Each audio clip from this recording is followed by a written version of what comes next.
Friends very easy curry అండి. బంగాళదుంప, ఉల్లిపాయ, టమాటా అలాగే జీడిపప్పు, కొంచెం బాదం వాడి చేస్తాను కూర. దీన్ని అయితే మనం రైస్తో కానీ లేదంటే చపాతీ, పరాటా లేదంటే మిల్లెట్స్తో కూడా చాలా బాగుంటుంది. కొంచెం ముద్దగా ఉంటుంది కూర. అందుకని దానికి ఏంటంటే అలాగా మనం కుక్కర్లో వండుకోవాలండి వేళ. ఎందుకంటే బంగాళదుంపని డైరెక్ట్గా వేసేస్తున్నాను ఉడికించింది కాకుండా. అందుకని దానికి ఇలా కుక్కర్లో పెట్టుకుని దాన్ని ఒక స్పూన్ ఆయిల్ వేసిన తర్వాత ఆవాలు, మినప్పప్పు, శనగపప్పు, పచ్చిమిరపకాయలు, కరివేపాకు, జింజర్ గార్లిక్ పేస్టు, కొద్దిగా జీలకర్ర ఇవన్నీ వేయించుకున్న తర్వాత ఉల్లిపాయ, టమాటా అవి కూడా చూడండి అలా తరుక్కుని పొడుగ్గా. సైజ్ డజంట్ మ్యాటర్ అండి. కుక్కర్లో వేసేస్తాం కదా, మెత్తగా అన్నీ ఉడికిపోతాయి. అందుకని పొడుగ్గా తరుక్కుంటే బాగుంటుంది. మరి చెక్కులా వద్దండి, ఇలా ముక్కలుగా తరుక్కుంటే బాగుంటుంది.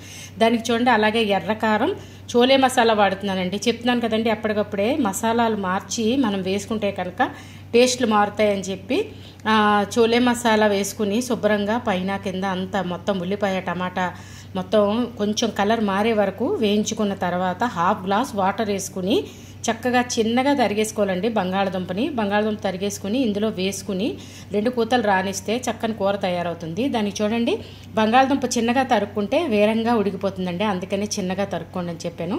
అలాగే చెప్పాను కదా కొద్దిగా జీడిపప్పు, బాదం వాడతానని.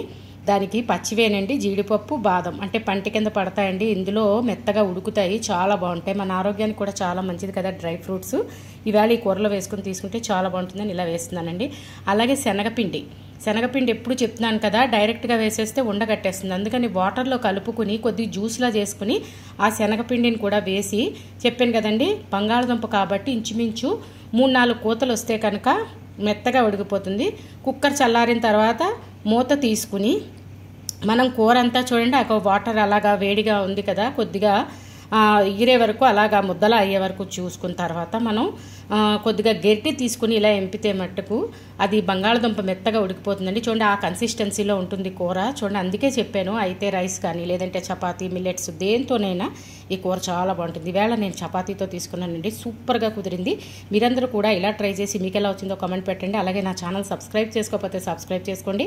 ఒకవేళ చేసుకున్నట్టయితే కనుక మీ ఫ్రెండ్స్తో, రిలేటివ్స్తో షేర్ చేయండి ప్లీజ్. Thanks for watching. అమ్మ వంటిల్లు, మన ఆరోగ్యం మన చేతుల్లో. కొత్తగా చూస్తున్న వాళ్ళు తప్పకుండా సబ్స్క్రైబ్ చేసుకోండి ఫ్రెండ్స్.